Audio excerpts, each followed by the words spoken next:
Hello, everybody. Welcome to another episode of well, not another episode, well, a new episode, new series of Game Chicken with Nioh. Some weird graphics flashing in the background there. I'm not sure what's going on there, but oh god damn, the webcam's in a weird spot. But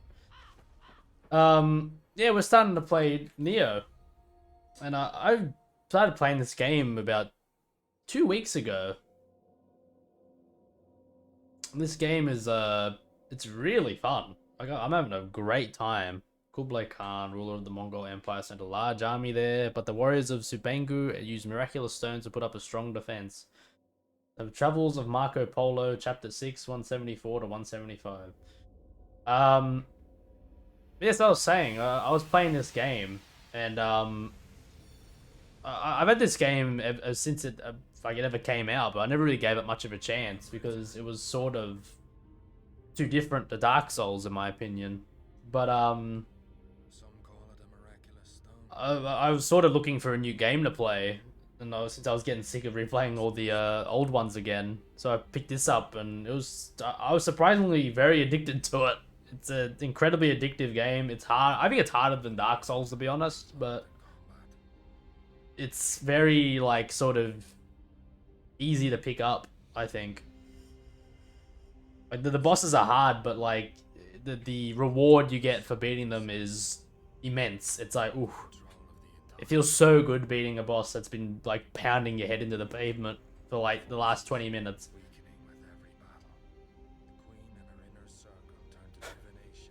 Now normally I wouldn't talk during, story and cutscenes and whatnot, but like I have to admit, the story in this game is kind of it doesn't really matter all that much. Like, it all boils down to Japan is in a conflict, and people from overseas come over and make it even worse. With yokai and demons, and it's all just it's war. And the story definitely isn't as fleshed out as Dark Souls, and there's not like any sort of deep lore to Nioh compared to Dark Souls, but it's a fun game nonetheless. It's an amazingly fun game. There's so much like variety with builds and whatnot. In my last in my playthrough on I played this on PS4 first. I used the Adachi, which is basically a two-handed sword, and a spear, and that's a very sort of tanky build. It's a very tanky build. You have lots of health, big armor, and you got a lot of range, which is something I wanted to be cautious in my first run because I didn't really know what the hell was going on in this game. This game's a lot faster paced than Dark Souls. It seems death won't stop chasing me.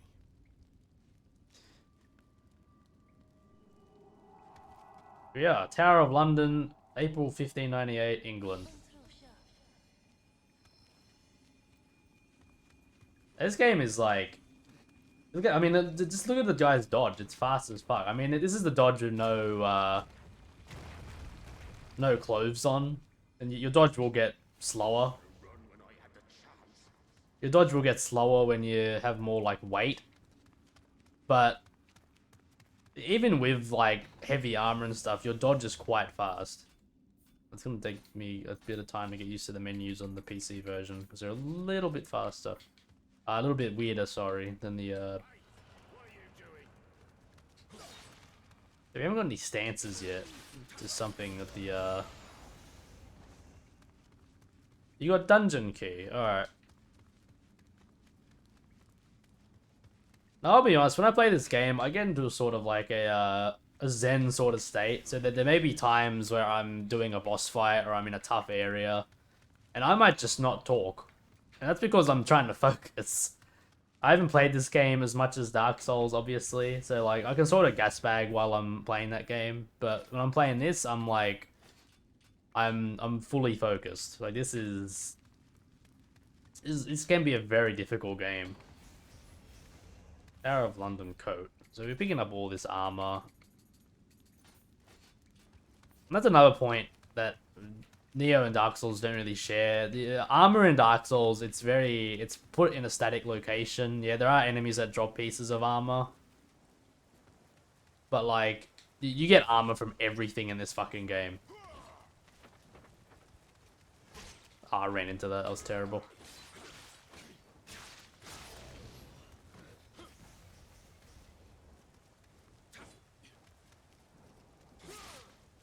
Oh, yeah, ooh, ha. The combat in this game is very sort of, very fluid. I'll say that. It's incredibly fluid.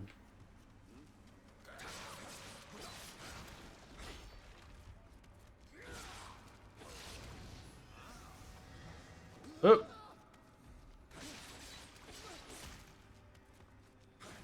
Now, for those who haven't played Nioh, you're probably having the same thoughts that I had when I first started playing this. I was like, why the hell are we in England? Why are we not in Japan? Well, we'll get to the Oriental land soon. Don't worry. We're currently just what did I get? I got leg guards. Okay. So we're slowly becoming less naked as time goes by, which is, depending on what sort of person you are, that could be a good or a bad thing. I say it's a good thing because, you know, you want armor. Armor's good. Being naked, not so good. But here's your equivalent of the bonfire. This is where you will spawn up if you die. Well, hello. Ah, whoo, there we go. And the yellowy stuff is called, I call it souls, because, you know, that's like the basic concept of this game, right? But, bastard sword, that does a bit more damage. There we go. So now I've got my spear. Seems to be stuck in mid, and I'm talking about stances, which I'll get onto later, because the combat in this game is, there's a lot more to it than a Dark Souls game, I think. There's all these different sorts of stances, and, you know, there's low, mid, high stance, and it's, oh, let's see, this eavesdrop. Indeed, the pirates have served their purpose. The death of the leader of Japan will spark a war, and a wonderful opportunity to acquire more Amrita. Once tomorrow's execution takes place, we will get our hands on a compass that will lead us to that Amrita. With enough Amrita, we could subdue Spain, perhaps even the world. The day when England reigns supreme is near. Yeah. Oh god, these guys won't stop talking. Queen thinks of Amrita as nothing more than gold or gemstones. We must find them before our nation's rivals do. Edward Kelly, you will go to Japan.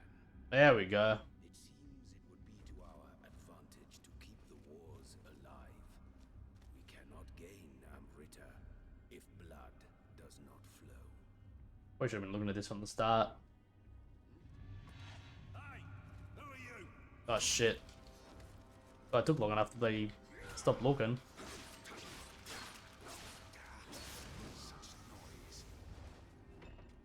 Oh, we can't look anymore. But yeah, I mean, that basically sums up the plot. It's just like, oh yeah, they want Amrita, which is basically power. And whoever has the most Amrita has the most power. That's all you really need to know. There's not much else to this game. Like, there's no deep lore. There's no, like, oh, you know, there's nothing, like, super deep about this game. It's just all this stuff. That's it. This game does fine without having, like, a complicated story. It's just... you're not playing the game for lore purposes, unlike Dark Souls or Bloodborne. This is just pure, like, yeah. Now, I'm missing lots of areas and stuff in this game, but... Oh, I think I just took a shortcut. Never mind. Are you... Oops, hit the column. Hit the column again.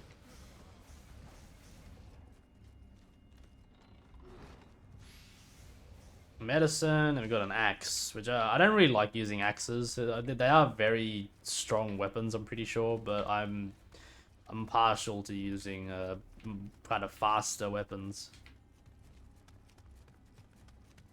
I'm sure the axe is very good. I'm just not like, I don't know.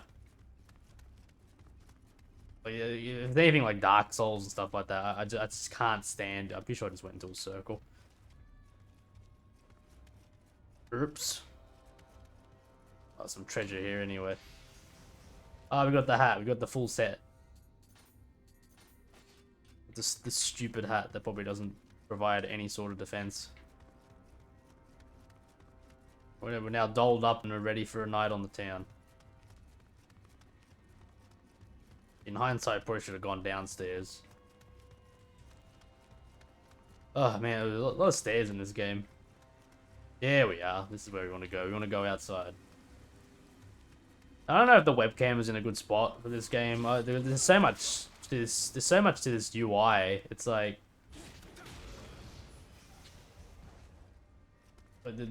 you can put it on the bottom right, but I mean, yeah, that's where all the stances and stuff come in. You can block in this game too. The block is actually very powerful. It there's no like, you know, stability rating or whatever. It's just you block. Look at that. It barely took any ki either. And that was like your killing blow or whatever. That's like when you parry an enemy and you get like a nice, you know, big chunky hit in. So no, I got some more gloves, and these gloves are better than the gloves I have on. And there's all these special effects on them, which is just ridiculous. Like, you need to keep an eye on this shit, because even though you might pick up repeats of equipment, that equipment may very well be like 10 times better than whatever equipment you have on at the moment.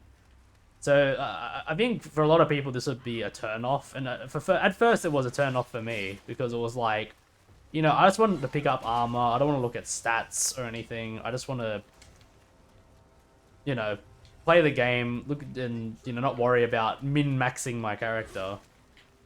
But, you know, it seems overwhelming at first, but then when you play a bit more of it, it's honestly not that hard. Boom, boom. So he has better trousers on him. I'm gonna put these trousers on.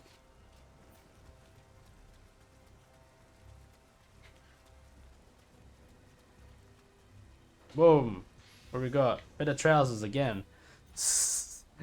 You're gonna be seeing me going in and out of this inventory so goddamn much during this game. It's not even gonna be funny. This is inventory. You spend half the game like playing around with the inventory. That might be a bit of an exaggeration, but you do spend quite a bit of time in inventory. But this guy really doesn't want to fight. Oh, a better coat.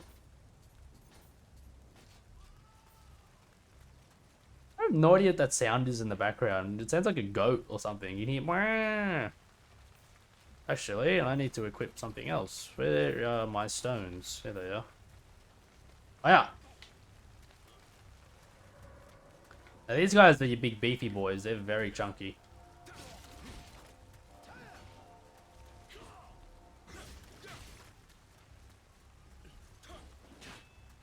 That bar that's below their health bar is their, it's called ki, but it's like stamina, and these guys hit like a truck, by the way, so you really wanna, you know, now we can slam them.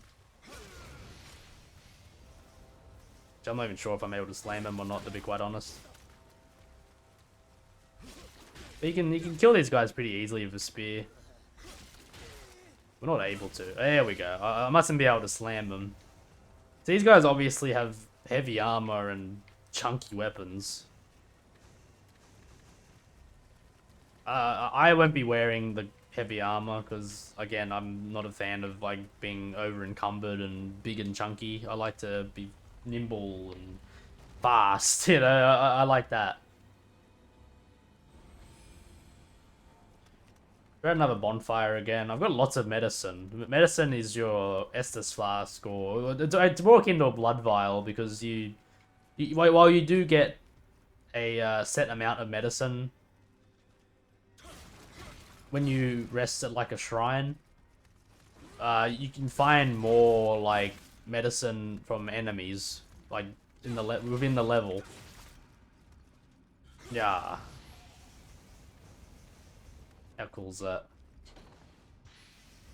Got a better spear. Thank you. Alright, we got the Runka. Does a bit 7 more damage, I think. As I said before, I'm probably gonna miss a lot of shit playing this game. Playing this part, I should say. But it doesn't really matter because you lose all your stuff. You lose all your stuff, like, playing this level anyway. Now we have our boss, Derek, and he takes about 1,000,000 damage.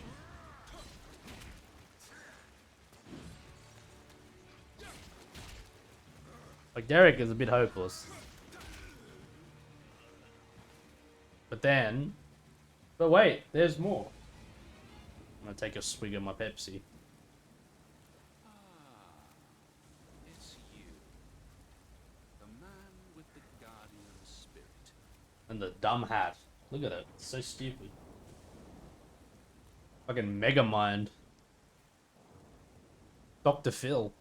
If I die, the secret of the stones dies with me. Let me show you what these stones can do. Behold. He has like, I don't know what it's called. I think aren't they the chakras or whatever on his chest? It's some sort of religious, like, symbolism. I've seen that before.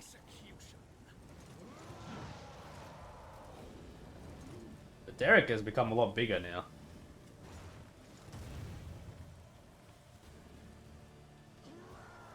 Derek has become Big Derek.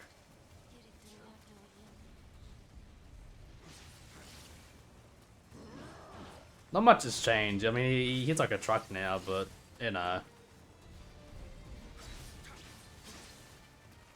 You just gotta...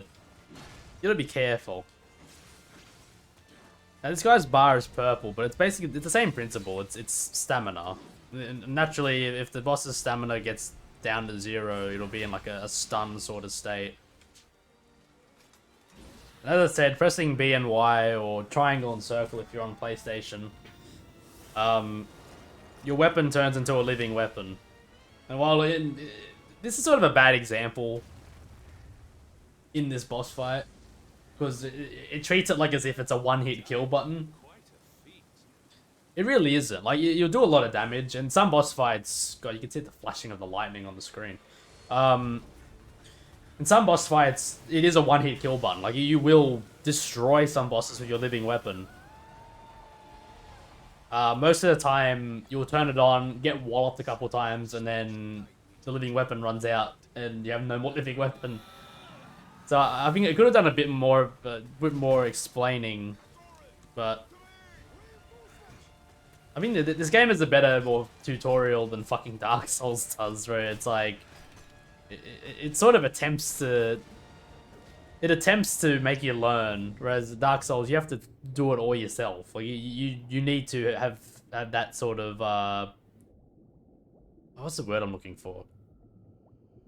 Like, it's up to you. It's not like the game's shoving tutorials in your face. It's like you gotta find the tutorials for yourself. So we just got shot off the Tower of London. That's not very nice.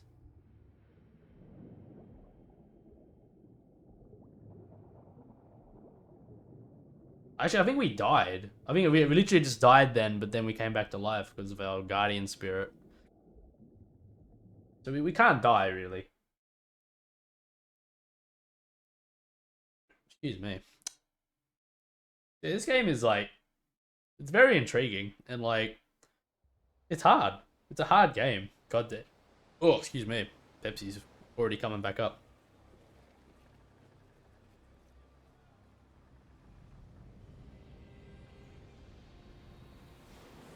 And now the weather's turned to shit. The journey was not unenjoyable.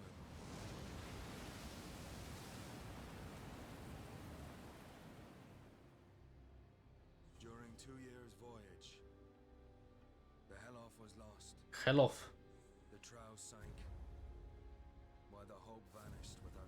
Poop. The good news of the blight about Sap was nothing but lies. Oh dear. Only Leifta remained. It's a long ass journey. No wonder they lost all those ships. I was wondering, how the hell would you get anywhere, like, in early civilization? For what awaited us in the far Like, fucking... How did people live back then? monsters and death. Like, it literally took months to go from one place to another. Like, holy shit. Like, I complained when I took the bus down to Melbourne last year and it took 12 hours. Like, that's short. I was like, this trip's too long. Stop it. I just want to... Like, why can't it be 2 hours?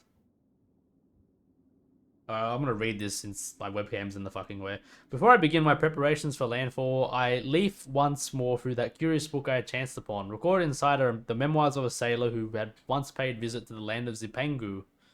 Precisely how this document wound up in the hold of this ship, when its author clearly belonged to the crew of a different boat, is beyond me, but here I am, poring over its pages all the same, and not for the first time this voyage, I may add. What fascinated me above all else were the memoirs' many accounts of Zipangu's diverse armor and weaponry. So this is where we pick our weapon. As I said, I did Spear and Adachi last time, and they're good weapons. I want to do some... I want to have a different weapon, though. So... I'm thinking of doing, like, a maid sort of build, or as it's called in this game, Onmyo, I think it is? Or it's Onmyo, or something like that. Mage. Sorcerer. You know, magic. So I might do the, I'll do the dual swords. So I imagine they'd be able to deal a lot of elemental damage with fast, like, sort of flurry attacks. Tonfa. I don't know how good they would be. Kusarigama is more of a, I mean, it's more of a ninja weapon if you want to do ninjutsu, which is like a, another form of, like, not magic, but it's like, it's tricks, you know, like, yeah, I'm trying to think of something in, like, Bloodborne or Dark Souls that's like the equivalent. It's like fire bombs and shit like that. It's tricky sort of stuff. I'm gonna do dual swords. Let's give that a go. Siege in the company of samurai. Sailor from the memoir seems to have spent quite some time in Zipangu and succeeded in keeping the company of samurai. He writes in detail the establishments in Zipangu called dojo, where people, including samurai, congregate for instruction in the martial disciplines. Just reading the sailor's vivid accounts, I feel as though I am there in the flesh, watching these warriors as they train. The master's samurai have many armaments and trains for combat in every imaginable scenario. If I were to use another weapon, which one would I choose? So you get to pick 2 weapons at the start, which is quite nice. I'll probably just do sword, as boring as that is. I found a lot of... When I was playing with the spear and the Odachi, I found lots of good spears, but not a lot of good Odachis. But I found a lot of good swords and dual swords, so... The memoir also asserts that the samurai are knowledgeable in the martial arts. First, they know which fighting stance to use in each situation, high, mid, or low. Second, after each attack, they ready themselves for their next strike by focusing their ki or inner energy. Third, once their ki is ready, the samurai can use purification techniques to rid their surroundings of malevolence. I know not how to explain it, but I feel as though I have some innate ability to grasp all these concepts and have experimented many times with each technique. The memoir says Zipangu is home to 8 million gods and other deities. Exactly how this figure was derived, I can only imagine. 8 million gods. But as I cast my gaze to the shore, I am struck by the sensation that some mystical power has been keeping watch over me. It is an energy that reminds me of... I cannot pronounce the spirit's name for shit. Whatever. I pull out the memoir once more and survey each page until I arrive at the guardian spirit that best matches the force I am sensing. So you get to pick out of 3 guardian spirits, and the 3 that you're given, they give you varying abilities. Like this one gives you more attack damage, and I think it does the most damage when you do its living weapon mode. This one, I think, gives you enemy sense, which can be useful. Like, it's good for, like, detecting ambushes and whatnot. I think it also strengthens your strong attack, but I might be mistaken. Daibawashi helps you with your dodge. It probably reduces the amount of stamina or ki that you use when you evade sort of attacks. So I think the best two from the beginning would be Kato or Daiba Washi, but I'll pick Daiba Washi. I'll pick Daiba Washi. I think our dual swords run off of skill. So we have +2 skill and +1 heart, which, you know. Begin the tutorial mission. Close the memoir. Yes. Do you recommend playing the tutorial? No, well, we're not going to do that because I've done the tutorial fucking 1,000 times. The dinghies have been ready for us to make landfall. For I have read on this country, nothing can truly prepare me for what now lies ahead. I put the memoir down and leave my cabin.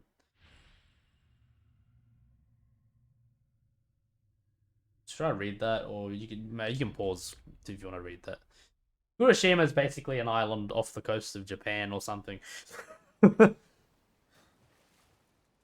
noticed that the sort of cutscene things sort of run like shit in this game, but when you get into the actual game, it's like smooth as butter, 60 FPS.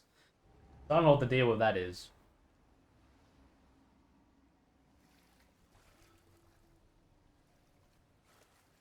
But yeah, this place is in a bad way. April 1600, Usuki.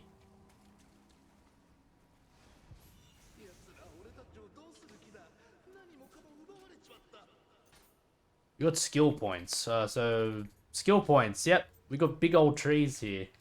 They sell for free. Purify yokai realm. So you want grapple for sure because you're gonna be doing that a lot in this game. God of Wind. Follows up a combo of a loud house kick. Key pulse heaven. Key pulse. A lot of these have to do with your key pulse, which I will demonstrate in a minute. So we've got a ranged weapon. I haven't got any armor, not just yet. They probably switch to it. There we go. As you see, dual swords are they're very quick. Even quicker. So I picked dual swords because if you have elemental effects on your weapons, it'll add a lot of it'll stack it on the enemy very quickly. And we have Kadamas at this shrine. Those little green fellas. They help a lot. And you know, while I'm here, I'm gonna use my small spirit stone so I can level up once. Let's level up, shall we? So we've got 7 in skill. Put some in spirit, maybe magic. You know what? I'll put some. Now we'll do an Onmyo magic power goes up. Yes. So as I was saying about key pulses, you got key pulses. So you see how your stamina bar goes up, and you can there's that red bit. If I do it a bit too early, I only recover a little bit of stamina. Whereas if I wait until it gets to the very end, boom, I get it all back, or get most of it back. So like, when you do this key pulse, well, I'll demonstrate it when we get there. But basically, there are yokai enemies. They're like demons, and they leave behind this sort of bad like aura, and what it does, it reduces stamina regen, which is really bad, especially if you're in amongst a bunch of enemies and you're trying to dodge away or escape, or you're blocking. That's enough to kill you. It's really bad. I'm butchering this guy at the moment. Like it doesn't do a lot of damage, but like it's fast enough. We got our first like good armor, foot soldier armor. It's medium armor, so it's between, you know, heavy and light. And I don't mind wearing like medium armor. Medium armor is quite good. And there's revenants. Revenants are a big part of this game. I don't think they were like a thing when I first played this. I had a roundhouse kick. Yeah, so the roundhouse kick does a big amount of stamina damage to whoever you're fighting. We got more armor. You spend most of the game just doing this. You spend a lot of the game just picking up armor, seeing if it's good. Azuki the Brick. The Revenants are, they're players who have died, but there's also, and you can summon them up to fight them and get their gear, basically. It's the best way to farm gear, and some of them can absolutely destroy you. Oh, I actually just blew him up, but that's okay. And now that shing noise is a notification that you can now use your living weapon, which, you know, you want to use it sometimes. There are some situations where you want to use your living weapon. Let's throw some rocks. The rock actually does like quite a bit of damage in this game. No joke. I've seen someone on YouTube do a build where all they do is throw rocks, and it works. Like, because I think the rocks have like scaling. Now, I'm not sure when I get my sword weapon yet. Now, there's Kadamas. Now, these Kadamas, they're spread out throughout most of the levels. You can send them back to your shrine. And what they do is, I didn't go on it when I was at the shrine, but there are like options for blessings, and blessings are like little like buffs you can give yourself. Well, not buffs, but like they're little modifiers that increase the chance of like certain things dropping. Like you can get ones that increase the chance of armor dropping. You can get ones that increase the chance of like more elixirs dropping. You can get all sorts of ones. Like they're very useful, and some are a lot more broken than others. Like the ones that increase the chance of weapons and armor dropping, they only put it up by like 1% per little guy you pick up. But the healing ones are like, oh, see, I've run out of stamina. Sometimes I have very bad stamina management. But yeah, I mean, there's a lot to go over in this game, honestly, and it can be very overwhelming. But like, you only have to master some sort of like some basic concepts and Baizenden Uji Katana. So I think that's actually better than the one I have. Oh wait, no, that's my other sword. Okay, cool. So I'll start using that. They have this strong attack, which is it eats up a lot more stamina, but it does a lot more damage. It does way more damage. And then you have your mid attack, which pretty self-explanatory. It's a balance between the other two. It does good damage. It's fairly quick. And I think it's the best one for blocking, if I'm not mistaken. So you usually want to go to mid stance if you're blocking Zipangu. Damn, the whole continent of Zipangu, the whole country of Zipangu is right here.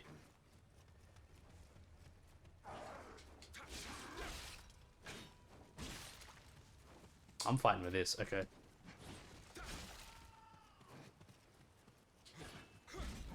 Yep, I bunged up his stamina. What you mainly want to do with these guys is you want to, what the hell is that noise? Seriously, it sounds like a goat or something. I don't know.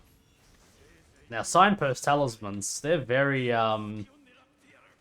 they can be useful. I've never really used them myself, but, like, I can imagine they have, like, a use.